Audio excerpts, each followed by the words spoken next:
How to make money babysitting. Working as a babysitter at university isn't just a fun way to earn money.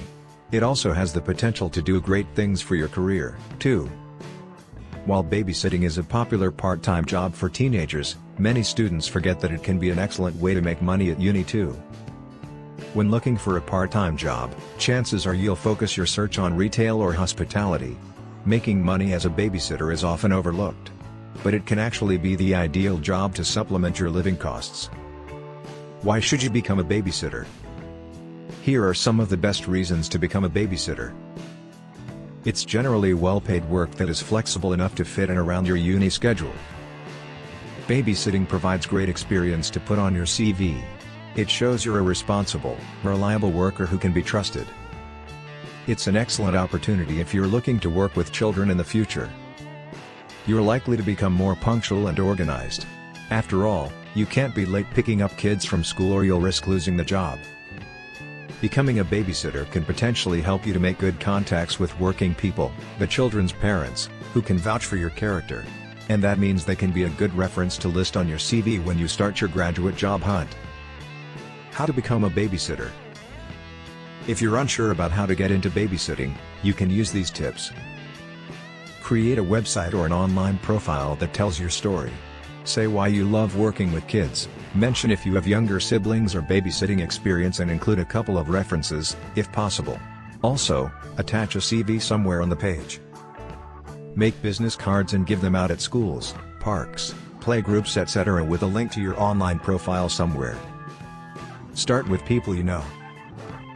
It's a lot easier to get babysitting work with those who already know and trust you, so it's worth asking your friends and family first. If they have some work for you, grab it with both hands and then ask them for a glowing reference to get the ball rolling. Join online communities and add babysitting to your LinkedIn profile, as this will make you easier to find. Also head to Facebook and join some babysitting groups for your local area. Get a DBS check to make finding babysitting jobs much easier, especially if you don't have much experience or many contacts. It'll help reassure parents that you can be trusted around their children. But it's important to note that DBS checks can take a while to process and come at a cost, too, £18. Join an agency. It can be difficult to get accepted by an agency if you have no previous babysitting experience, but you should have a quick Google to see if there are any in your area. It's also worth checking out CareUm, which lists a ton of babysitting jobs across the UK. Parents who are after an experienced sitter will usually specify this in their ad. So if you're a newbie, it should be relatively easy to decide which jobs are worth going for. How old do you have to be to babysit? Legally, there's no minimum age requirement for someone to become a babysitter. But, some parents might feel more comfortable with a slightly older babysitter.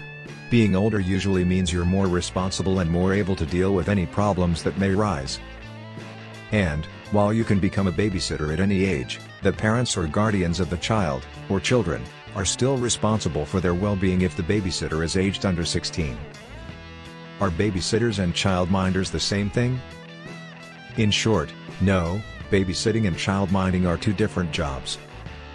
Childminding tends to take place in the childminder's own home. Babysitters, on the other hand, will usually go to the child's house to look after them. And there are legal differences too.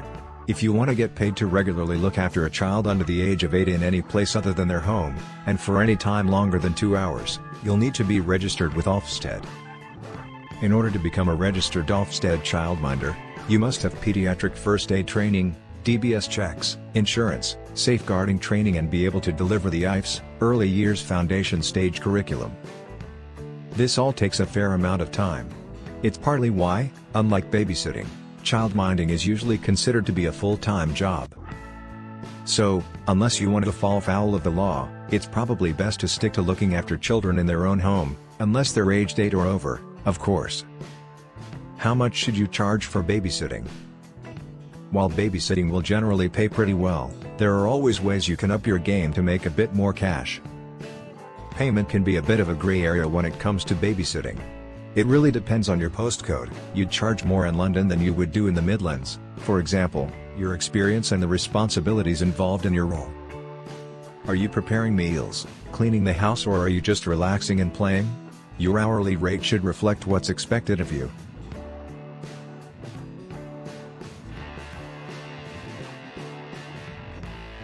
UK lists the typical babysitting rate at between £8–12 per hour, but says that in some areas, such as London, the going rate is more like £15 per hour or more.